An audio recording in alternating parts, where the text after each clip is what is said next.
আসসালামু আলাইকুম ওয়া রাহমাতুল্লাহি ওয়া বারাকাতুহু। ইন্নাল হামদালিল্লাহ নাহমাদুহু ওয়া নুসাল্লি আলা রাসূলিহিল কারীম। সুপ্রিয় দর্শক, দেশের বাইরে যে যেখান থেকে এই মুহূর্তে আমাদের সাথে যুক্ত হয়েছেন সবাইকে স্বাগত জানাচ্ছি। আমি ওবায়দুল্লাহ আল কাফি। দেখছেন আপনাদের প্রিয় চ্যানেল নেক্সাস টেলিভিশনের নিয়মিত আয়োজন ব্যাকম্যানস বিস্কুট নিবেদিত ইসলামী জীবন বিধান। সরাসরি সম্প্রচারিত এই আয়োজন শুরু করছি মহান রব্বুল আলমিনের পবিত্র নামে। বিসমিল্লাহির রহমানির রহিম। যিনি এক এবং অদ্বিতীয়, পড়ছি তার শানে। সুবহানাল্লাহি ওয়া বিহামদিহি আদাদা খালকিহি ওয়া রিদা নাফসিহি ওয়া জিনাতা আরশিহি ওয়া মিদাদা কালিমাতিহি। বিশ্বজগতের মহামানব নবী রহমত রাসূল করিম সাল্লাল্লাহু আলাইহি ওয়াসাল্লামের শানে পড়ছি আল্লাহুম্মা সাল্লি ওয়া সাল্লিম আলা আবদিকা ওয়া হাবিবিকা মুহাম্মাদিন ওয়া আলিহি ওয়া সাহবিহি আজমাইন। সুপ্রিয় দর্শক, আজও অন্যান্য দিনের মতো একটি নির্দিষ্ট বিষয় নিয়ে আলোচনা করব, আর তা হলো কিয়ামতের আলামত। সেই চমৎকার বিষয়টি নিয়ে কথা বলার জন্য এবং আপনাদের জানতে চাওয়া বিষয়ের সঠিক সমাধান জানানোর জন্য স্টুডিওতে আমন্ত্রিত হয়েছেন আপনাদের এবং আমাদের অত্যন্ত শ্রদ্ধাভাজন শেখ, আমাদের শ্রদ্ধাভাজন উস্তাজ শেখ অধ্যাপক ডক্টর হাফেজ ABM হিজবুল্লাহ হাফিজাহুল্লাহ। চলুন আমরা শেখের সাথে সালাম বিনিময় করে নিচ্ছি। আসসালামু আলাইকুম রহমতুল্লাহ। আসসালামু রাহমাতুল্লাহি ওয়া বারাকাতুহু। শেখ, কেমন আছেন? আলহামদুলিল্লাহ। আমরা দীর্ঘদিন পর আপনাকে পেলাম এবং আপনাকে পেয়ে আমরা নেক্সাস পরিবারের পক্ষ থেকে আপনাকে অনেক অনেক শুকরিয়া জানাচ্ছি। আলহামদুলিল্লাহ, ফিরে আসায় আমি আল্লাহ শুকরিয়া আদায় করছি এবং কর্তৃপক্ষকে অভিনন্দন জানাচ্ছি। জাযাকুমুল্লাহু খায়রান। সুপ্রিয় দর্শক, আপনাদেরকে প্রীতি ও শুভেচ্ছা জানাচ্ছি যারা এই মুহূর্তে নেক্সাসের পর্দায় চোখ রেখেছেন এবং আয়োজনটি উপভোগ করছেন, সেই সাথে এলমে দ্বীন আহরণ করছেন। এই চমৎকার আয়োজনের সাথে আপনিও যুক্ত হয়ে যেতে পারবেন স্ক্রিনে দেখানো নাম্বার ব্যবহারের মাধ্যমে। একই সাথে ফেসবুক এবং ইউটিউবে সরাসরি সম্প্রচারিত হচ্ছে এই আয়োজন। সেখানে মূল্যবান কমেন্টস করে আপনার অজানা বিষয়গুলো জানতে যাবেন, আমরা শায়েখের মাধ্যমে সেগুলো আপনাদেরকে জানানোর চেষ্টা করব। সুপ্রিয় দর্শক, আজকে হলো কেয়ামতের আলামত। তো কেয়ামতের আলামত বিষয়ক হাদিস এবং আল্লাহ রাব্বুল আলামিনের সেই ইকতারাবাতিস সাআ ওয়ানশাক্কাল কমার, সেখান থেকে আমরা জানবো ইনশাআল্লাহ তাআলা। চলুন আমরা দেরি না করে নবীজি সাল্লাল্লাহু আলাইহি ওয়াসাল্লামের সেই অমীয় বাণীগুলো থেকে শায়েখের কাছ থেকে জেনে আসি। শেখ, যেমনটি আমরা দর্শকদেরকে জানালাম, আলহামদুলিল্লাহ ওয়াসসালাতু ওয়াসসালামু আলা রাসূলিল্লাহ ওয়া আলা আলিহি ওয়া আসহাবিহি ওয়া মাওয়ালা, আম্মা বা'দ। কিয়ামত যখন আমরা বলি তখন আমাদের মস্তিষ্কে এবং ভাবনায় এমন একটি পরিস্থিতির উদ্ভব ঘটে যে তখন আমরা মনে হয় অন্য এক জগতে চলে যাই, যে এই জগতে এই বিশ্বের কোনো স্থান নেই, এই বিশ্ব ছিন্ন ভিন্ন হয়ে সারখার হয়ে শেষ হয়ে যাবে। এখন কিয়ামত শব্দটি আরবি শব্দ, কিন্তু সারা ওয়ার্ল্ডের প্রায় প্রতিটি ভাষায় কিয়ামত শব্দটি এখন পাওয়া যায়। বিশেষ করে বিশ্বাসী যারা মুসলিম ইমানদার, এর উপর ইমান আনা তো তাদের জন্য ফার্জ, কারণ এর উপর ইমান না আনলে তার ইমানটাই বিশুদ্ধ হবে না। ইমানের যে মূল তিনটি উৎস এবং ভিত্তি, তার মধ্যে এই কিয়ামত বা আখিরাত একটি। প্রথমে তাওহীদ, তারপরে রিসালাত, তারপরে আখিরাত। কোরআন কারীমের মধ্যে এই কিয়ামত সম্পর্কিত প্রচুর আয়াত রয়েছে। বহু সংখ্যকবার কিয়ামতের শব্দ উচ্চারিত হয়েছে এবং কিয়ামতের বিচিত্র অবস্থাগুলো তুলে ধরা হয়েছে, চিত্রায়িত করা হয়েছে এবং কিয়ামত কেন হবে সেটাও সেখানে বিবৃত হয়েছে, প্রয়োজন কেন কিয়ামতের। তো সে সম্পর্কে আলোচনা অনেক দীর্ঘ এবং এক দুই বৈঠকে সেটা শেষ করা যাবে না। তো আজকের যেই আলোচনার যে বিষয় নির্ধারিত হয়েছে কিয়ামতের আলামত, এই আলামতটি নিয়ে যদি আমরা আলোচনা করি তাও অনেক সময়ের প্রয়োজন। মূল কথা হচ্ছে মোহতারাম, আমার সাথে যারা প্রিয় দর্শকবৃন্দ আছেন সারা ওয়ার্ল্ডে বিভিন্ন জায়গায়, এই কথাটা আমাদেরকে ভাবতে হবে যে এই পৃথিবীতে আমরা যে কাজগুলো করি, এই কাজগুলো দুটো ভাগ আছে। একটা হচ্ছে সুন্দর কাজ, ভালো কাজ, এবং একটা হচ্ছে আপনার এটা হচ্ছে আল্লাহ রাব্বুল আলামিনের পক্ষ থেকে বলুন, মানবতার দিক থেকেও যদি আপনি বিবেচনা করেন তাহলে এটাকে ভালো কাজই বলতে হয়। আরেকটা হচ্ছে মন্দ কাজ। ভালো কাজ মানুষ পছন্দ করে, মন্দ কাজ মানুষ পছন্দ করে না, কিন্তু তারপরও তার সাথে তারা লিপ্ত হয়ে যায়। তো এই যে ভালো এবং মন্দ, আমি পৃথিবীতে শুধু ভালো কাজ করেই গেলাম, মন্দ কাজ করলাম না, তাহলে এর জন্য কি আমার কোনো পুরস্কার নেই? আরেকজন মন্দ কাজ করেই গেল, তাহলে কি তার জন্য কোনো প্রতিবিধানের ব্যবস্থা নেই? তার প্রতিদানের ব্যবস্থা নেই? এই দুটো জিনিস, এগুলোর আপনার বিচার বিবেচনায় পৃথিবীতে হবে না। এই বিচার বিবেচনা এবং দান প্রতিদানের সেটা হবে সেই কিয়ামতের দিন।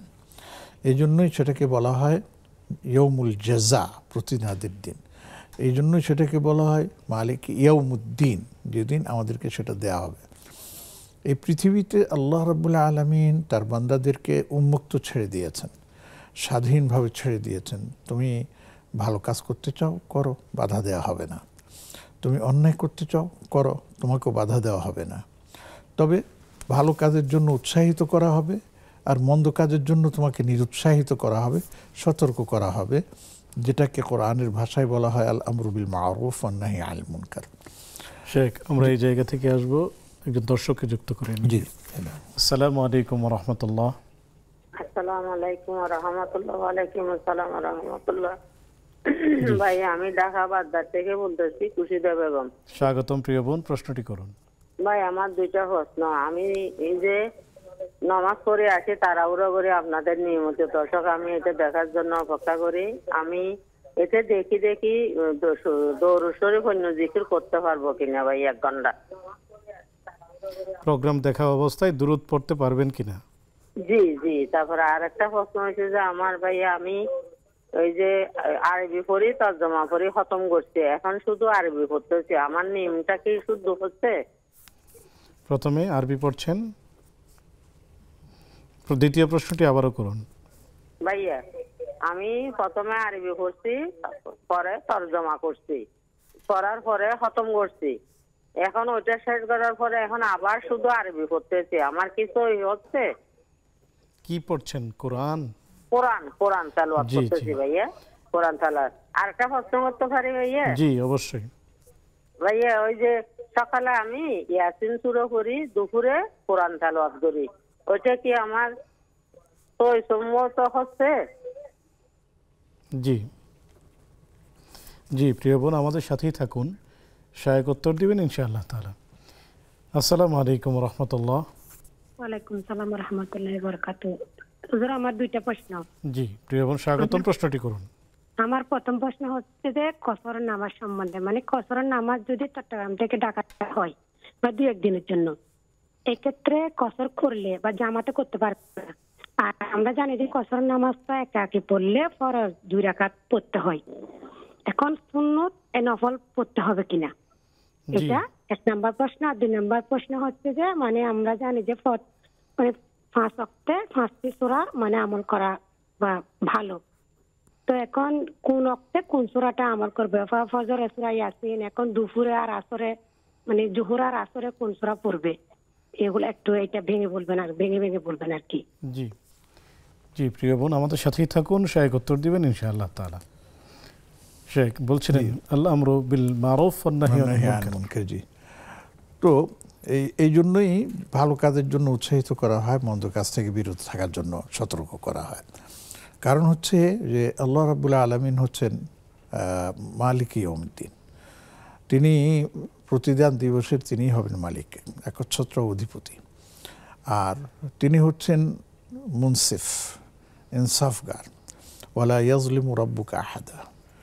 তোমার রব কারো উপরে কোনো ধরনের জুলুম করবেন না, অন্যায়ভাবে কাউকে কোনো জিনিস চাপিয়ে দেবেন না। যে যতটুকু আমল করেছে সে তার ততটুকু পাবে। ওয়াজাজাউ সাইয়্যাতিন সাইয়্যাতুম বিমিসলিহা। এর আগে আছে ওয়াজাজাউ মান জাআ বিল হাসানাতি ফালাহু আশরু আমসালিহা। নেক আমল করলে 10 সওয়াব পাওয়া যাবে, আর মন্দ আমল করলে 1 পাওয়া যাবে। কোরআন কারিমে এগুলো আছে। তো তো এই জন্য এই যে পাওয়া যাবে কখন, সেটি হচ্ছে কিয়ামত। এই জন্য কিয়ামতের হবে এটা নিশ্চিত, এটা একজন ইমানদার বিশ্বাসীর বিশ্বাস রাখতেই হবে, না হলে তার ইমানটাই পূর্ণতা পাবে না এবং অনেক ক্ষেত্রে সে বেঈমানি হয়ে যাবে। তো এই কিয়ামতটা প্রতিষ্ঠিত হওয়ার জন্য কখন হবে? কোরআনে কারীমে আপনি দেখবেন আল্লাহ পাকের মানে কোরআনে কারীমের মধ্যে সাহাবা ইকরাম রাদিয়াল্লাহু তাআলা আনহুম আজমাইন নবীজি সাল্লাল্লাহু আলাইহি ওয়াসাল্লামকে জিজ্ঞেস করতেন, ইয়াসআলুনাকা আনিস সাআতি আইয়ানা মুরসাহা, তারা আপনাকে প্রশ্ন করছে যে কবে কিয়ামত হবে। উত্তরে আপনি বলে দেন, ফিমা আনতা মিন যিকরাহা, তুমি এই ব্যাপারে কতটুকু জানো, ইলা রাব্বিকা মুনতাহাহা, কিয়ামত কখন হবে এর জ্ঞান তো একমাত্র আল্লাহর কাছে। নবীজি সাল্লাল্লাহু আলাইহি সাল্লামকে প্রশ্ন করা হলো পরে, তখন নবীজি সাল্লাল্লাহু আলাইহি সাল্লাম কয়েকটা বললেন, আলামত বললেন, বুখারী শরীফের মধ্যে আসছে ওমা আশরাতুস সাআ বা মাতাস সাআ। তখন তিনি বলেছেন, আন তালিদাল আমাতু রাব্বাতাহা ওয়া আন তারাল উরাতাল হুফাতা ইয়াতাতাওয়ালুনা ফিল বুনয়ান আও কামা ক্বালা আলাইহিস সালাতু ওয়াস সালাম, এরকম আসছে। এরপরে বলছেন এটা হচ্ছে যে খামসুন লা ইয়ালামুহুন্না ইল্লাল্লাহ, পাঁচটা বিষয় আছে এগুলো আল্লাহ ছাড়া আর কেউ জানেন না। কোরআনে কারীমের মধ্যে সূরা আপনার এর নাম কি সূরা লুকমানের শেষ আয়াতে এই কথাটা বলা আছে।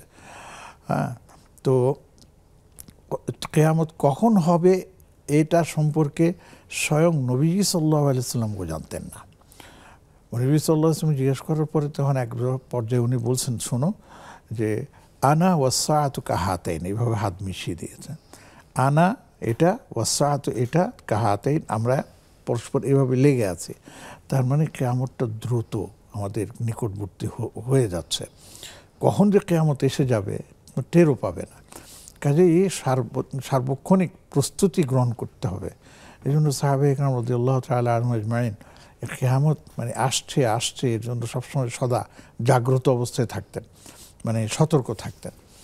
তো নবীজি সাল্লাল্লাহু আলাইহি ওয়াসাল্লাম তখন বললেন বেশ কিছু এর নাম কি আলামতের কথা পাওয়া যায় যেগুলো কিয়ামতের মানে সন্নিকট হওয়ার সম্বদ দেয়। জি শেখ, আমরা একজন দর্শককে যুক্ত করে ফিরবো ইনশাআল্লাহ তাআলা।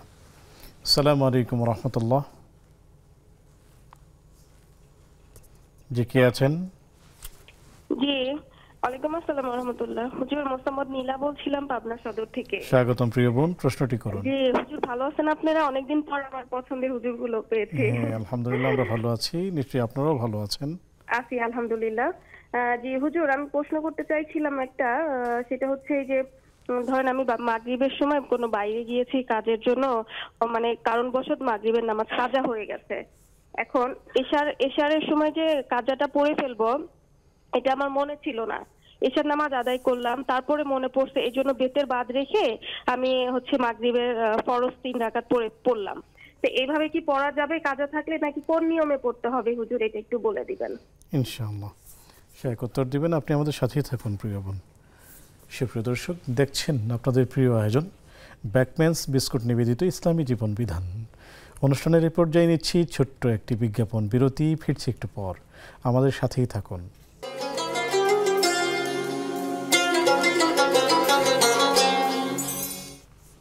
আসসালামু আলাইকুম ওয়া রাহমাতুল্লাহি ওয়া বারাকাতুহু।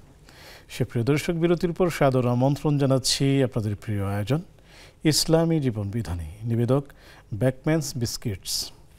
আলোচনা করছেন অধ্যাপক ডক্টর হাফেজ এবিএম হিজবুল্লাহ হাফিজাহুল্লাহ, সাথে আছে আমি ওবায়দুল্লাহ আল কাফি। আলোচনা চলছে কিয়ামতের আলামত, সেই সাথে পেয়েছে আপনাদের বেশ কিছু প্রশ্ন। জানতে চলে যাচ্ছি সরাসরি শেখের কাছে। শেখ, নামাজ, আসরের নামাজ তাড়াতাড়ি পড়ে প্রোগ্রাম দেখতে বসেছি, এই অবস্থায়, এই প্রোগ্রাম দেখা অবস্থায় দুরূদ শরীফ পড়া যাবে কিনা? চমৎকার বলেছেন, আলহামদুলিল্লাহ। প্রথমে আমি প্রশ্নকর্তা যিনি তাকে একটু সতর্ক করে দিই যে নামাজটা আজকে সম্ভবত 4:50 মানে আসরের নামাজের ওয়াক্ত শুরু হয়েছে। তো তখন যদি 3:50 3:50 সরি তাহলে নামাজ পড়ে আসলে সব সময় পেয়ে নামাজ পড়েছেন, সময়ের আগে শুরু করলে আবার সেই নামাজটা দৌড়াতে হবে, এটা একটা মানে স্মরণ করিয়ে দেওয়া। আর 2 নম্বর হচ্ছে উনি যেটা বলছেন যে আমাদের প্রোগ্রাম দেখছেন এবং দেখা অবস্থায় তিনি মুখে মুখে মনে মনে জিকির করতে পারবেন, কি শুধু দুরূদ শরীফ নয়, যে কোনো জিকির করতে পারবেন ইনশাআল্লাহ, তাতে কোনো সমস্যা নেই, তিনি সওয়াবপ্রাপ্ত হবেন। জাযাকুমুল্লাহ। কোরআনুল কারীম তিলাওয়াত করছেন, প্রথম আরবিতে আয়াত পড়ছেন, তারপর তর্জমা পড়ছেন, তারপর আবার সেই আয়াত পড়ছেন, এই পদ্ধতি ঠিক আছে কিনা? হ্যাঁ, আমার মনে হয় কথাটা এইভাবে না, এভাবে আসবে, কারণ উনি কোরআনে কারীমের প্রথমে তেলাওয়াত করেছেন এবং এরপরে তর্জমা পড়েছেন। তো এইভাবে তেলাওয়াত এবং তর্জমা এইভাবে তিনি কোরআনে কারীম এক খতম পুরো দিয়ে দিয়েছেন। এখন পরবর্তী আবার কোরআনে কারীমের তেলাওয়াত শুরু করেছেন, এখন আপনি তর্জমা পড়ছেন না, এখন তর্জমা ছাড়াই, তাফসীর ছাড়াই কোরআন কারীম সরাসরি তেলাওয়াত করছেন। এই পদ্ধতি ঠিক আছে কি না? জি, অবশ্যই ঠিক আছে। তবে আমি বলবো যে মাঝে মাঝে পারলে কিছু তর্জমা অথবা তাফসীরটাও জারি রাখবেন, এটা যেন ছুটে না যায়। তাহলে কি হবে যে আপনি এই যেটা পড়ছেন, যে আয়াতটা পড়ছেন, তার তাফসীরটা যদি আপনি মনে রাখতে পারেন, তাহলে নামাজের মধ্যে বা এর মধ্যে এটা মনে আসবে যে এই তাফসীর এটা পড়েছি, এটা শুনেছি, তখন আপনার পড়ার মধ্যে আর একটু আপনি স্বাদ এবং আনন্দ উপভোগ করবেন ইনশাআল্লাহ। তবে যে নিয়ম আপনি পড়ছেন, এখন যদি শুধু তেলাওয়াত করে যেতে থাকেন তাহলে এটাও ঠিক আছে। জি, জাযাকুমুল্লাহু খাইরান। শেখ, সকালে সূরা ইয়াসিন পড়ছেন, দুপুরে অন্য সূরা পড়ছেন, আসলে 5 ওয়াক্ত নামাজের পর 5টি সূরা পড়তে চান, কোন কোন সূরা সাজেস্ট করবেন? আরও একটি প্রশ্ন এসেছে এরকম। আচ্ছা, তো এটার মধ্যে সবচেয়ে সুন্দর কথা হচ্ছে যে আমরাও এটা দেখেছি, শুনেছি যে 5 ওয়াক্ত নামাজের পরে 5টি নির্দিষ্ট সূরা আছে, সেগুলো তেলাওয়াত করা যায় এবং করার ব্যাপারে উৎসাহিত করা হয়েছে। এর মধ্যে 2টির ব্যাপারে তো সরাসরি হাদিস আছে, একটির ব্যাপারেও হাদিস আছে, সেগুলো অনেকগুলো হাদিস আছে, আর 2টোর ব্যাপারে বিভিন্ন বর্ণনা পাওয়া যায়। আচ্ছা, তো যেমন নাকি সকালবেলা সূরা ইয়াসিন তেলাওয়াত করা ফজরের পরে, ঠিক আছে, এটা পড়তে পারবেন। আর মাগরিবের পরে আপনার সূরা ওয়াকিয়া পড়া, এটাও হাদিস দ্বারা প্রমাণিত, এটাও পড়তে পারবেন। এশার পরে নামাজের পরে শোয়ার আগে সূরা মুলক পড়া, এটাও আপনার হাদিস দ্বারা প্রমাণিত। বাকি থাকলো জোহর এবং আসর। তো জোহরের সময় বলা হয় 26তম পারার একটা সূরা আছে, সূরাটার নাম হচ্ছে সূরা মুহাম্মদ, সূরাতুল মুহাম্মদ। তো এই সূরাটা তেলাওয়াত করতে বলা হয় 26তম পারায়। আর আর আর আসরের পরে এর পরের সূরাটাই হচ্ছে সূরা ফাতহ, সূরা ফাতহ পড়ার কথা বলা হয়। তো এই দুটো সঠিকভাবে যে আপনার হাদিসে বর্ণিত অনুযায়ী আমল, এটা আমি আপনাকে নিশ্চিত করতে পারবো না, কারণ এটা নিয়ে বিভিন্ন ধরনের বক্তব্য পাওয়া যায়। তবে আমার প্রশ্ন হলো, যদি আপনি পড়েন সব থেকে বঞ্চিত হবেন না, কিন্তু এটাই হাদিস নির্ধারিত এটা মনে করবেন না। কোরআনে কারীমের যে কোনো আয়াত যে কোনো সময় তেলাওয়াত করার বিধান আছে। তবে আমাদের প্রিয় নবী রাসূলুল্লাহ সাল্লাল্লাহু আলাইহি সাল্লাম কিছু কিছু সূরা, কিছু কিছু আয়াতের ব্যাপারে বলেছেন যে এটা এই সময় পড়ো, এই সময় পড়ো, এই সময় পড়ো, সেটা সেই সময় পড়লে হবে। যেমন সূরা কাহাফ সপ্তাহে একদিন, জুমার দিন পড়ার কথা বলা হয়েছে। তারপরে যেমন নাকি আলিফ লাম মিম সাজদা 21 পারায় যেটা আছে, সেটা আপনার বলা হয়েছে তোমরা এটা প্রতিদিন রাতে এসার পরে সেটা শোয়ার আগে সেটাও পড়তে পারো। তো এইভাবে যদি তিনি আমল করেন, ইনশাআল্লাহ তিনি এর দ্বারা উপকৃত হবেন। জাযাকুমুল্লাহু খাইরান। সফর অবস্থায় মুসাফিরের জন্য কসর পড়ার অনুমতি আছে, সেই ক্ষেত্রে কসর যিনি পড়বেন তাকে কি নফল এবং সুন্নত পড়তে হবে নাকি?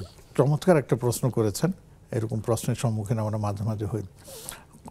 সফরে কসর পড়ার অনুমতি আছে এই কথা না বলে একথাই বলা ভালো যে সফরের যে দূরত্ব আছে, দূরত্ব অতিক্রম করার নিয়ত করে সফর করলে তাহলে সফরের সাথে সাথে তাকে কসর করতে হবে, কসরই পড়তে হবে। জি, কসরই পড়তে হবে। সেখানে পুরো পড়ার কেউ কেউ বলেছেন, কিন্তু সেটার উপরে ফতোয়া না, ফতোয়া ওলামায়ে কেরাম যেটা দিয়েছেন কসরই ত্যাগ করতে হবে। কসর মানে হলো 4 রাকাত নামাজকে 2 রাকাত, বাস 3 রাকাতেরটা ঠিক থাকবে, 2 রাকাতেরটাও ঠিক থাকবে। আর এর মধ্যে যে সুন্নত নফলগুলো আছে, এর মধ্যে ফজরের সুন্নতটাকে বাদ দেওয়া যাবে না, সেটা সফরেও পড়তে হবে, যেমন আপনি একামতেও পড়েন। বেতেরটা বাদ দেওয়া যাবে না, বেতেরটা সফরেও পড়তে হবে, যেমন আপনি বাসায় যখন থাকেন তখনও পড়তে হবে। এর বাইরে যেমন আছে, যেমন জোহরের আগে পরে 6 রাকাত, 2 রাকাত, 4 রাকাত আর 2 রাকাত। তারপরে আসরের সময় আপনি পড়লে পড়বেন, না পড়লে নাই। মাগরিবের পরে 2 রাকাত, এশার পরে 2 রাকাত। এগুলোকে আমরা বলি যদি আপনি সফরের মধ্যে ক্লান্তি বোধ করেন অথবা আপনার কাছে সেই সুযোগ না থাকে তখন এগুলি ছেড়ে দেওয়াই সুন্নাত। সফরের মধ্যে এই সুন্নতগুলো ছেড়ে দেওয়াটাই সুন্নত, সুবহানাল্লাহ। ঠিক আছে। হ্যাঁ, যদি আপনার কাছে ভালো লাগে, যেমন আপনি বাসায় আছেন, বেড়াতে গেছেন, কেউ মেয়েরা হলে বাবার বাড়ি যায় আর ছেলেরা হলে শ্বশুর বাড়ি যায়, সেখানে তো আরামেই থাকে সবাই, তো সেই সময় আপনি সুন্নত বাদ দেবেন কেন? সেখানে বরঞ্চ সেই সুন্নতটা সুন্নত থাকবে, নফল হয়ে যাবে, কিন্তু আপনি নফল হলেও পড়ে নিলেই তো আপনার মনের একটা প্রশান্তি হবে। নামাজের সাথে থাকা মানে আল্লাহর সাথে ডাইরেক্ট কানেকশনের মধ্যে থাকা, তো এই সুযোগটা কেন নষ্ট করব? আল্লাহ আমাদের উপর দয়া করে মেহেরবানি করে আমাদের নবী সাল্লাল্লাহু আলাইহি ওয়াসাল্লাম সফরের মধ্যে আমাদের কষ্টের কথা স্মরণ করে সুন্নত থেকে আমাদেরকে কি দিয়েছেন, অব্যাহতি দিয়েছেন। কিন্তু তাই বলে তো নবী সাল্লাল্লাহু আলাইহি ওয়াসাল্লাম এটা বলেন না যে পড়া যাবে না, বরঞ্চ আমরা দেখি যে নবী সাল্লাল্লাহু আলাইহি ওয়াসাল্লাম সফরের মধ্যে বিশেষ করে রাতে চলন্ত আপনার উটের পিঠে বসেও তিনি আপনার যেদিকে কেবলা সেদিকেই, মানে যেদিকে তার রোগ আছে সেদিকে ফিরে তিনি নফল আদায় করতেছেন। অতএব আমরা আসুন সবাই এই একটা সুন্নতকে জিন্দা করার চেষ্টা করি। সবর অবস্থায় আমরাও যেন এই সুন্নতের উপর আমল করতে পারি। আল্লাহ আমাদেরকে সেই তৌফিক দান করুন। আমিন ইয়া রাব্বাল আলামিন। শেখ, দ্বিতীয় প্রশ্নটির উত্তর আমরা পেয়েছি, 5 ওয়াক্ত নামাজের পরে কোন সূরা পড়বে।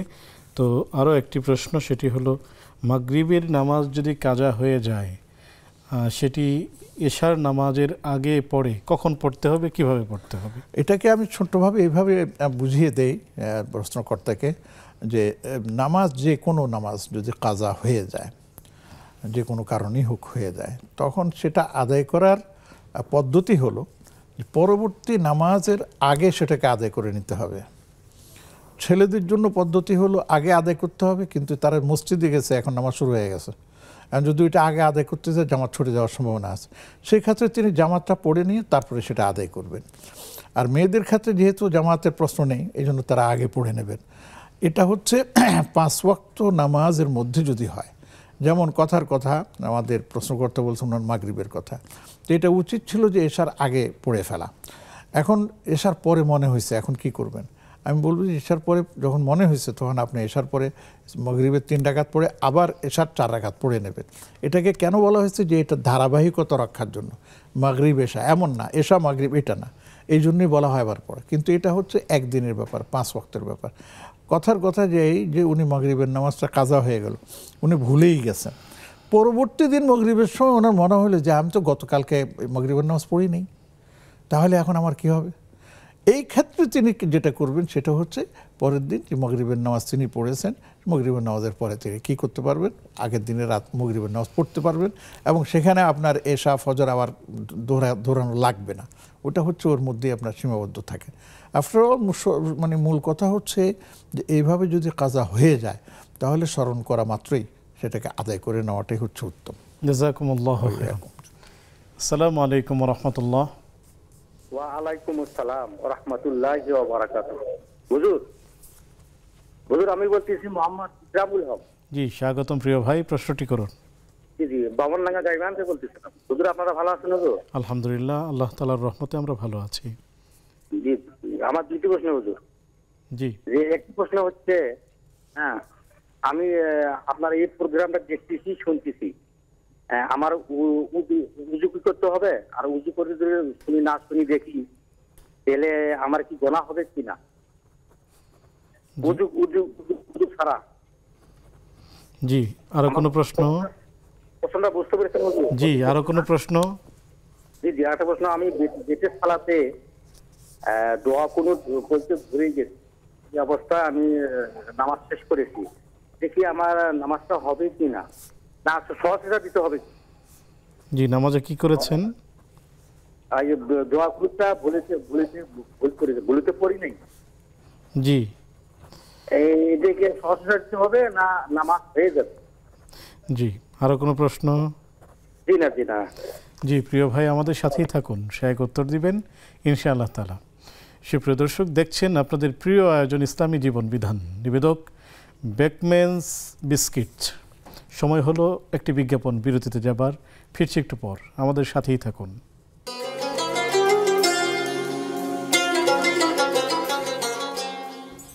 আসসালামু আলাইকুম ওয়া রাহমাতুল্লাহি ওয়া বারাকাতুহু। সুপ্রিয় দর্শক, বিরতির পর সাদর আমন্ত্রণ জানাচ্ছি আপনাদের প্রিয় আয়োজন ব্যাকম্যানস বিস্কিট নিবেদিত ইসলামী জীবন বিধানে আলোচনা করছেন শেখ ABM হিজবুল্লাহ হাফিজাহুল্লাহ, সাথে আছি আমি ওবায়দুল্লাহ আল কাফি। পেয়েছি আপনাদের বেশ কিছু প্রশ্ন, জানতে চলে যাচ্ছি সরাসরি শেখের কাছে। শেখ, ইসলামিক কোনো প্রোগ্রাম দেখতে হলে কি ওযু করতে হবে, না ওযু ছাড়া দেখা যাবে? সুবহানাল্লাহ, খুব চমৎকার প্রশ্ন করেছেন। না ভাই, কোনো প্রোগ্রাম দেখার ক্ষেত্রে ওযুর প্রয়োজন নেই। ওযু তো একমাত্র সালাতের সাথে সম্পৃক্ত। সালাত যখন আদায় করবেন তখন ওযু করবেন। কোরআনে কারীমের তেলাওয়াত যদি কোরআনে কারীম ধরে ছুঁয়ে দেখে আপনি পড়তে চান তখন ওযু লাগবে। এছাড়া আর অন্য সময় ওযুর কথা বলা নাই। অতএব আপনি যে কোনো প্রোগ্রাম না, বিশেষ করে ইসলামী প্রোগ্রামগুলো যদি ওযু না থাকা অবস্থায় দেখেন তাতে গুনাহ হবে না। শেখ, সম্পর্কে একটি প্রশ্ন করতে চাই, সেটি হলো কেউ যদি সারাক্ষণ ওযু অবস্থায় থাকে এর জন্য কি কোনো ফজিলত আছে কি? অবশ্যই ফজিলত আছে। হাদিসের মধ্যে যেটা আমরা পাই, আমার যতটুকু মনে পড়ছে, যে ওযু অবস্থায় যারা সার্বক্ষণিক থাকবে আল্লাহ পাক তাদেরকে ঈমানের সাথে মওতের নসিব করবেন। সুবহানাল্লাহ, এটা বিশাল একটা বিষয়। সুবহানাল্লাহ। শেখ, নামাজে যদি দোয়ায়ে কুনুত পড়তে ভুলে যায়, সেই ক্ষেত্রে কি সিজদায়ে সাহু দেওয়া লাগবে? না, সিজদায়ে সাহু দেওয়া লাগবে না, কারণ দোয়ায়ে কুনুত পড়াটা আপনার কেউ বলেছেন অবশ্য এর নাম কি সুন্নতে মুআক্কাদা। তো সুন্নতে মুআক্কাদা যদি আপনার হয় তাহলে তার জন্য সিজদা লাগে না। ওয়াজিব যদি বলা হয়, কারো মত আছে অবশ্য ওয়াজিব হওয়ার ক্ষেত্রে, এমনকি বলা হয়েছে যে দোয়ায়ে কুনুত পড়তে না পারলে অন্তত সুবহানাল্লাহ আলহামদুলিল্লাহ এগুলি পড়া উচিত। সেই ক্ষেত্রে অনেকে বলেন সিজদা লাগবে, তবে আমি যতটুকু মনে পড়ে যে এতে সিজদার প্রয়োজন হবে না ইনশাআল্লাহ। শুকরিয়া, জাযাকুমুল্লাহু খাইরান। শেখ, কিয়ামতের আলামত নিয়ে আমরা আরও কিছু জানতে চাই। নবীজি সাল্লাল্লাহু আলাইহি ওয়াসাল্লাম কিয়ামতের বেশ কিছু আলামত বলেছেন, যেমন ইদাত্তুখিদাল ফাইউ দিওয়ালা ওয়াল আমানাতু মাগনামা ওয়াজ যাকাতু মাগরামা উকরিমার রাজুলু মাখাফাতা শাররি কানা যাইমাল কওমি আরদালুহুম। আমরা এই বিষয়গুলো জানতে চাই। আসলে আপনি চমৎকার একটা হাদিসের উল্লেখ করেছেন, ঠিক আছে, এবং মজার ব্যাপার হলে সব কিছুই কিন্তু এখন আমরা পেয়ে যাচ্ছি। আল্লাহ আল্লাহ। এমনি কিয়ামতের আলামতকে দুই ভাগে ভাগ করা হয়, কিয়ামতে সোগরা, কিয়ামতে আপনার আলামতে সোগরা, আলামতে কোবরা। আলামতে সোগরা আসে যায়, এটা মানে স্থায়িত্ব এইভাবেই চলে আর কি। যেমন দেখুন, নবীজি সাল্লাল্লাহু আলাইহি ওয়াসাল্লামের উপস্থিত হওয়া, এটাও কিন্তু একটা কিয়ামতের আলামত। কারণ এই পৃথিবীতে যত নবী আসছেন তার মধ্যে সবচাইতে পরে এবং সবাই শেষে এসেছেন আমাদের নবীজি সাল্লাল্লাহু আলাইহি ওয়াসাল্লাম। তার মানে এরপরে আর কোনো নবী আসবে না, কিয়ামত আসবে, হয়ে গেল। নবীজির ওয়াফাত, এটাও কিয়ামতের একটা আলামত হিসেবে ধরা হয়। এরপরে দেখুন যে বাইতুল মাকদেস ইহুদদের হাতে ইয়েতে ছিল, হযরত ওমর রাদিয়াল্লাহু তাআলা আনহুর সময় সেটা মানে আমরা পুনরুদ্ধারে সক্ষম হয়েছে, এটাও কিয়ামতের একটা আলামত। এরপরে আবার তাদের হাতে চলে যায়, আবার সেটা ফিরে আসে সালাহউদ্দিন আইয়ুবী রাহিমাহুল্লাহ ওনার নেতৃত্বে। এখন আবার তাদের হাতে চলে গেছে, আবার একসময় আবার আমাদের হাতে আসবে। এগুলো কিয়ামতের একটা আলামত হিসাবে আপনার বিবেচিত। ঠিক এমনিভাবে এই যে চন্দ্র দ্বিখণ্ডীকরণ, এটা নবী সাল্লাল্লাহু আলাইহি ওয়াসাল্লামের সাথে হয়েছিল, ইখতিরাবাতি সাআতুন ওয়ানশাক্কাল কামার, সেটাও হয়ে গেছে।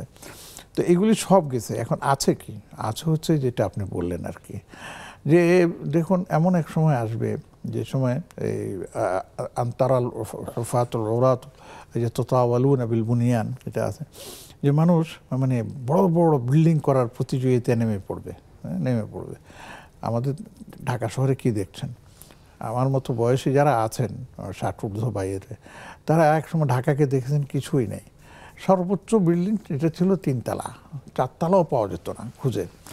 আর এখন সেই জায়গার মধ্যে 20 তলা 25 তলা বিল্ডিং প্রচুর আছে, আর 8-9 তলা তো কোনো ব্যাপারই না, এখন তো হয়েই যাচ্ছে। সারা ওয়ার্ল্ডের দিকে তাকান, বিল্ডিং কে কত লম্বা বানাতে পারে এর প্রতিযোগিতা চলতেছে। বুর্জাল খালিফা যেটা দুবাইতে ছিল, সেটাকে ছাপিয়ে এখন জেদ্দাতে তৈরি হচ্ছে আপনার টাওয়ার, যে টাওয়ার 1 কিলোমিটার লম্বা। 1 কিলো মানে কি কত, 1000 আপনার কি জানি বলে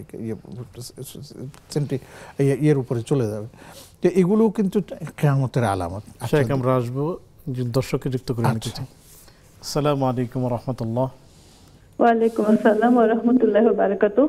আমার 3টে প্রশ্ন। জি, স্বাগতম, প্রশ্নগুলো করুন। আমরা যে আল্লাহর কাছে জীবন মৃত্যুর ফিতনা থেকে আশ্রয় চাই, তো মৃত্যুর ফিতনাটা কি, এটা একটা প্রশ্ন।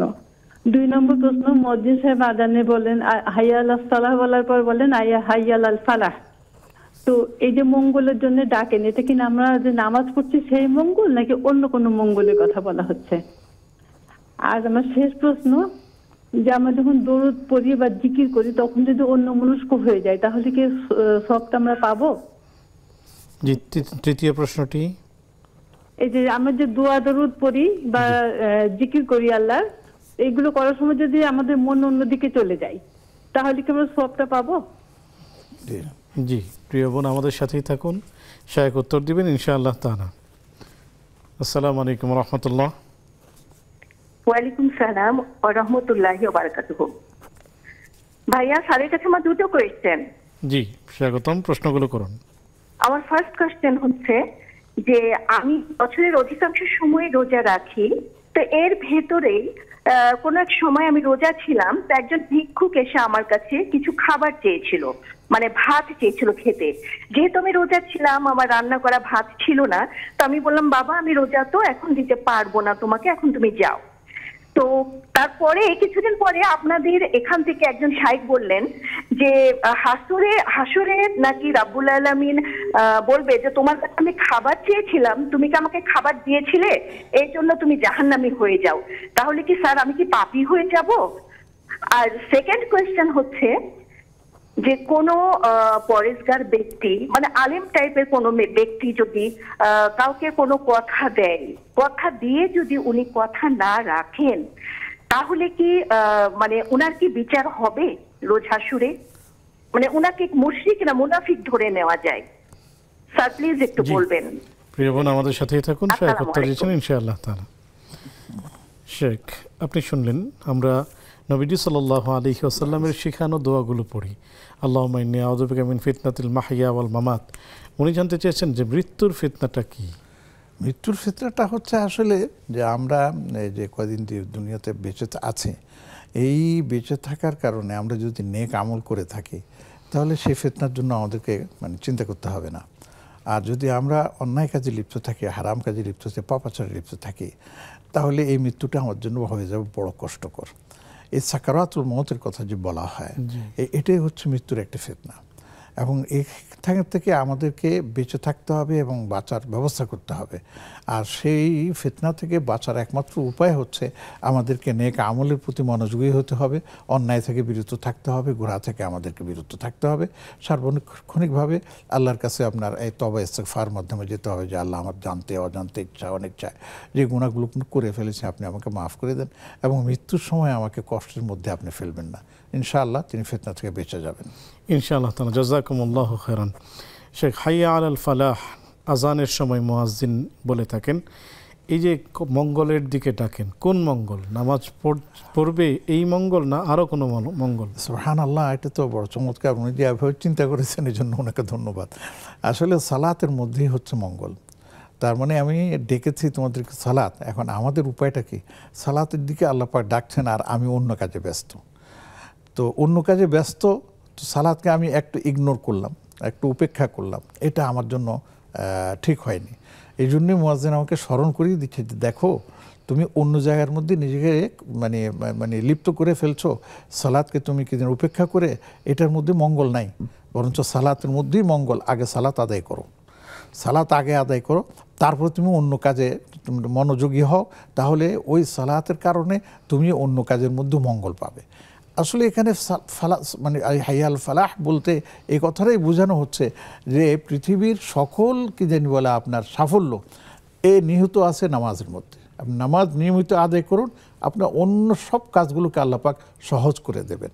সব কিছু আপনার কি জানি বলে এই যে উপার্জন থেকে আরম্ভ করে, আপনার দাম্পত্য জীবন থেকে আরম্ভ করে, সন্তানদের ব্যাপারে আরম্ভ করে, স্বামী, সব কিছু আপনি নিয়মিত আল্লাহর হককে আদায় করেন, নামাজকে আদায় করেন, আপনার এই পুরো কল্যাণকে আল্লাহ রাব্বুল আলামিন সহজ করে দেবেন।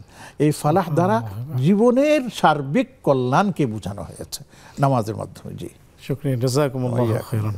শেখ, আমরা একটি বিরতিতে যাব ইনশাআল্লাহ তাআলা। সুপ্রিয় দর্শক, দেখছেন আপনাদের প্রিয় আয়োজন ব্যাকম্যানস বিস্কিটস নিবেদিত ইসলামী জীবন বিধান। সময় হলো আরও একটি বিজ্ঞাপন, বিরতিতে যাবার, ফিরছি একটু পর, আমাদের সাথেই থাকুন।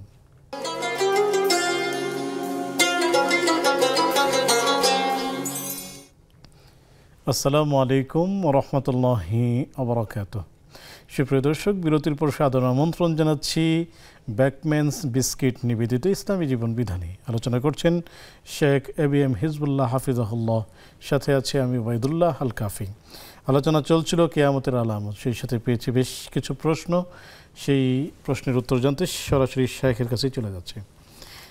শেখ, অন্যমনস্ক হয়ে যদি কেউ দোয়া পড়ে অথবা দুরুদ পড়ে, সেক্ষেত্রে কি সওয়াব পাবে? পাবে ইনশাআল্লাহ, তবে হয়তো কম পাবে আর কি। মনোযোগ দিয়ে পড়লে যেরকম বেশি পড়ার কথা সেরকম হয়তো হবে না। যেমন নাকি উদাহরণ দেই, সালাত আদায় করছেন, নামাজ পড়তেছেন, নামাজে কিন্তু শুরু থেকে শেষ পর্যন্ত মানে একনিষ্ঠতা ধরে রাখাটা বড় কষ্টকর। মাঝে মাঝে এদিক সেদিক যাবেই, হয়েই যায়। তো তাই বলে কি নামাজটা কি বাতিল হয়ে যাবে? হবে না, নামাজের জায়গায় হয়েই যাবে। অতএব আমাদের চেষ্টা করতে হবে যতক্ষণ আমরা জিকিরে থাকি, ইবাদত থাকি, মনোযোগ সহকারে যেন করি। জাযাকুমুল্লাহু খায়রান। শেখ, রোজা রেখেছিলেন, সেই অবস্থায় ভিক্ষুক এসেছে, তিনি বলেছেন আমি তো রোজা আছি, আমি এখন খাবার দিতে পারবো না। পরবর্তীতে প্রোগ্রাম থেকে শুনেছেন সেই কবিতা হয়তো কোনো শায়েখ বলেছেন, হাসরের দিন বলিবেন খোদা হে আদম সন্তান, তো আমি খাবার চেয়েছিলাম, তুমি দাওনি, সেই জন্য জাহান্নাম দেওয়া হবে। এখন উনি ভয়ে আছেন যে এই কাজের জন্য ওনাকে কোনো তিরস্কার করা হবে কিনা। আসলে ওনার ছোট্ট একটা ত্রুটি হয়ে গেছে, ভুল হয়ে গেছে, সেটা না করলেই হতো। আর খাবার দিতে না পারলেই যে একেবারে এই হাদিসের আওতায় চলে আসবেন, এটাও ঠিক নয়। তবে হ্যাঁ, যতটুকু সম্ভব কেউ যদি কিছু চায় আর যদি সাধ্যমতো থাকে, তাকে দেওয়া উচিত। আর তার যে ছোট্ট ত্রুটিটা হয়ে গেছে সেটা হচ্ছে তিনি রোজা রেখেছেন, এই জন্য ঘরে কোনো খাবার নেই, তিনি দিতে পারেননি। তো এই জন্য তিনি যদি তাকে কিছু টাকা দিয়ে দিতেন যে তুমি এটা নিয়ে কিছু খেয়ে নাও, বাসায় আজকে খাবার নেই, আমি রোজা রেখেছি, এটা না বললেও চলতো, তাহলে আর এই সমস্যাটা দেখা দিত না। এক, আর ওই হাদিসটা কিন্তু ঠিক যে আল্লাহ পাক বলবেন কিয়ামতের দিনে, আমি তোমার কাছে গিয়েছিলাম, ফালাম তাউদনি, তুমি আমার কোন খবর টবর নাও নাই। তখন বলে ইয়া রাসূল, ইয়া আল্লাহ, আপনি তো রব্বুল আলামিন, আপনি কি আমার খাবারের মানে নাকি মুখাপেক্ষী? তখন বললো যে না, আমার অমুক বান্দা গিয়েছিল, তুমি তাকে ফিরিয়ে দিয়েছিলে। তখন আল্লাহ পাক তাকে প্রশ্ন করবেন, কিন্তু জাহান্নামে পাঠিয়ে দিবেন। এটা একটু মানে ইয়েভাবে বলা হবে। তবে ইনশাআল্লাহ আশা করি এই ধরনের ভুলভ্রান্তি হলে আল্লাহর কাছে ক্ষমা চাইলে আল্লাহ পাক ক্ষমাও করে দিবেন ইনশাআল্লাহ। শুকরিয়া, জাযাকুমুল্লাহ। কোনো আলেম যদি কথা দিয়ে কথা না রাখেন, সেই ক্ষেত্রে কি তার শাস্তি হবে? অবশ্যই হবে, এবং কিয়ামতের আলামতের এটাও একটি। ওই যে আপনি কি জানি বলে একটা হাদিস বললেন না, ওই হাদিস মানে কিয়ামতের যে ছোট ছোট আলামত, সেই আলামতগুলো এখন প্রায় আমাদের ঘরে ঘরে দেখা যায়, আমরা এটা দেখছি। যেমন নাকি বলা হচ্ছে আমানতের খেয়ানত করা। আমানতের খেয়ানত মানে কি? আপনি টাকা দিলাম, সে টাকা আপনি ফেরত দিবেন না। এক, আমানতের খেয়ানত কি? আপনাকে একটা দায়িত্ব দিলাম, সেই দায়িত্ব সঠিকভাবে আপনি পালন করলেন না। আমানতের খেয়ানত কি? আপনি এখন বড় কর্তা হয়েছেন, আপনার কাছে ক্ষমতা আছে, আপনি সেই ক্ষমতার অপব্যবহার করছেন, এটাও আমানতের খেয়ানত। এই সব কিছুই কিন্তু কিয়ামতের আলামতের অন্তর্ভুক্ত। অতএব আলেম আর গায়রে আলেম বুঝি না, কেউ যদি ওয়াদা করে, সে ওয়াদা যদি রক্ষা না করে, তাহলে সেটা তার খেয়ানতের অন্তর্ভুক্ত। এটা যেমন আলামতের কিয়ামতের একটা আলামত, তেমনিভাবে অবশ্যই তাকে এর জন্য আল্লাহর কাছে জবাবদিহি করতে হবে। এই জন্য অনেকে আমাদের কাছে মানে আসে, দুঃখ প্রকাশ করে, হুজুর আমি তাকে উপকার করলাম, প্রয়োজনে আমি তাকে হাওলাত দিলাম, এখন সে আমার টাকা ফেরত দিচ্ছে না, অথবা আমার সাথে দুর্ব্যবহার করতেছে, ইত্যাদি ইত্যাদি অনেক কিছু। এগুলো কিয়ামতের একটা আলামতের অন্তর্ভুক্ত, এবং সেটা চলছে, সে চলমান। তো অতএব যিনি প্রশ্ন করেছেন, আমি তাকে বলবো যে অবশ্যই যদি তিনি কথা দিয়ে কথা না রাখেন, তাহলে মিথ্যাবাদী তার অন্তর্ভুক্ত হয়ে যাবেন। আপনি তো বলেছেন মুনাফেক বলা যাবে কিনা, যদি সত্যিকার অর্থে ইচ্ছাকৃতভাবে এটা করা হয়, তাহলে সরাসরি মুনাফেক না বলে আমরা বলি তার মধ্যে মুনাফেক চরিত্র আছে, এটা বলা যাবে। জাযাকাল্লাহ। শুকরিয়া, জাযাকুমুল্লাহু খায়রান। শেখ, আমরা একজন দর্শককে যুক্ত করছি। আসসালামু আলাইকুম ওয়া রাহমাতুল্লাহ। ওয়ালাইকুম সালাম ওয়া রাহমাতুল্লাহ। হুজুর, আমি ধরমপাড়া সুনামগঞ্জ থেকে ইনুস বলছিলাম। স্বাগতম প্রিয় ভাই, প্রশ্নটি করুন। যে শেষ মানে কিয়ামত একদিন তো সংঘটিত হবে, আমরা সবাই বিশ্বাস করি এবং অবশ্যই এই কিয়ামতের সময় পৃথিবীর সমস্ত কিছু ধ্বংস হয়ে যাবে, কিন্তু আল্লাহ রাব্বুল আলামিনের ঘর মানে এই মসজিদ ধ্বংস হবে না। এটা কি হাদিস দ্বারা সাব্যস্ত? যে আরো কোনো প্রশ্ন? আর আরেকটা প্রশ্ন হুজুর, যে কোন ব্যক্তি এই শিশু বয়সে, কেউ যুবক, কেউ বা বৃদ্ধ বয়সে ইন্তিকাল ফরমায়, শেষ বিচারের দিন তারা কি সুরতে আল্লাহ রাব্বুল আলামিনের দরবারে হাজির হবে? মাশাআল্লাহ। আজকের বিষয়ের সাথে সম্পর্কিত প্রশ্ন করার জন্য অনেক অনেক শুকরিয়া জানাচ্ছি। শুকরিয়া, আমাদের সাথেই থাকুন প্রিয় ভাই। শেখ উত্তর দিচ্ছেন। শেখ, আপনি শুনলেন যেমন মসজিদ ধ্বংস হবে না বলে তিনি বললেন যে পৃথিবীর সব কিছুই ধ্বংস হবে, মসজিদ ধ্বংস হবে না, তো বিষয়টি কি ঠিক কিনা? আসলে এটা সম্পর্কে একটা দুর্বল রেওয়ায়ত পাওয়া যায় যে সব কিছু ধ্বংস হবে, মসজিদ ধ্বংস হবে না, এবং এইসব মসজিদগুলোকে বাইতুল্লাহ শরীফের সাথে সম্পৃক্ত করে তুলে নেওয়া হবে। এটা অনেকে বলছেন যে এটা বর্ণনাটা শক্তিশালী না, দুর্বল। যাই হোক, সব কিছু ধ্বংসের মধ্যে তো আল্লাহ পাক তার ঘরকে তুলে নেবেন, সেটাও তো আছে। আর বাকি মসজিদগুলো অন্যগুলোর সাথে ধ্বংস হয়ে যাবে, সেগুলো থাকবে না। শুকরিয়া, জাযাকুমুল্লাহ। মানুষের মৃত্যু হয় কারো শৈশবে, কারো কৈশোরে, কারো যৌবনে, কেউ বা বর্ষিয়ান বা বার্ধক্যে। এক্ষেত্রে কিয়ামতের দিন যখন উঠবেন তখন তাদের অবস্থা কি হবে? তাদের অবস্থা তাদের আমল অনুযায়ী হবে। প্রাপ্তবয়স্ক হওয়ার আগে যদি কেউ মারা যায় তাহলে তার কোনো চিন্তাই নেই, সে তখন নিজেই জান্নাতে চলে যাবে এবং তার পিতামাতার জন্য সে আল্লাহর কাছে সুপারিশ করতে পারবে, এক। আর যদি প্রাপ্তবয়স্ক হয়ে যায়, এখন সে কি কিশোর নাকি সে কি যেন যুবক নাকি সে আপনার বার্ধক্যে পৌঁছে গেছেন, বৃদ্ধ হয়েছেন, সেটা দেখা হবে না, বরঞ্চ তার আমলের খতিয়ান সেখানে তালাশ করে নেওয়া হবে। এই জন্যই আমাদের উচিত যে ছোট বাচ্চাদেরকে সেই ছোট থেকেই এমনভাবে গড়ে তোলা যেন সে প্রাপ্তবয়স্ক হওয়ার পর অন্যায় লিপ্ত না হয়, গুনাহে লিপ্ত না হয়। এরপর থেকে নিয়ে যতদিন তিনি বাঁচবেন, 70, 80 যতদিন বাঁচবেন, ততদিন তার যে যতটুকু আমল করেছেন তাকে সেই ততটুকু আমলের উপরেই তার প্রতিদান নির্ভর করবে। জাযাকুমুল্লাহু খাইরান। সর্বশেষ প্রশ্ন শেখ, কবরের চারপাশে সূরা ইয়াসিন তিলাওয়াত করলে হেঁটে হেঁটে যদি কেউ করে সেই ক্ষেত্রে কবরের আযাব মাফ হয়ে যাবে, বিষয়টি কি এমন কিনা? না, এই বিষয়টা এইভাবে আসে নাই।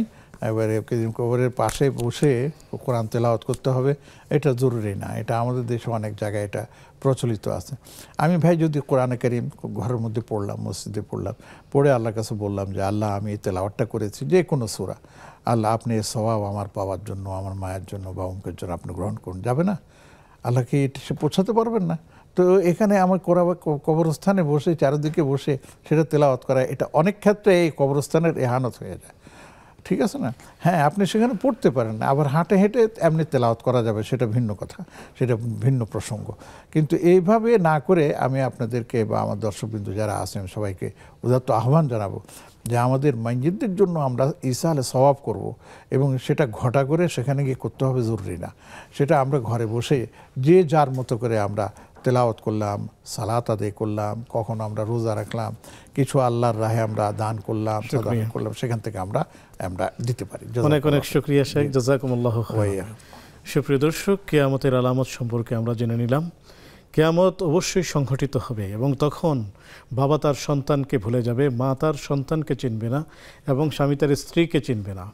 সুতরাং সেই ভয়াবহ দিন আসার আগেই আল্লাহ তাআলা যেন আমাদেরকে সতর্ক হয়ে তার গোলাম হওয়ার তৌফিক দান করেন, তার গোলামি এবং দাসত্ব করে তার ফরজগুলোকে পালন করে আমাদেরকে যাওয়ার তৌফিক দান করেন। সেই আগামী পর্ব দেখার আমন্ত্রণ জানিয়ে আজকের মতো বিদায় নিচ্ছি। সে পর্যন্ত ভালো থাকুন, সুস্থ থাকুন। আসসালামু আলাইকুম ওয়া রাহমাতুল্লাহি ওয়া বারাকাতুহু।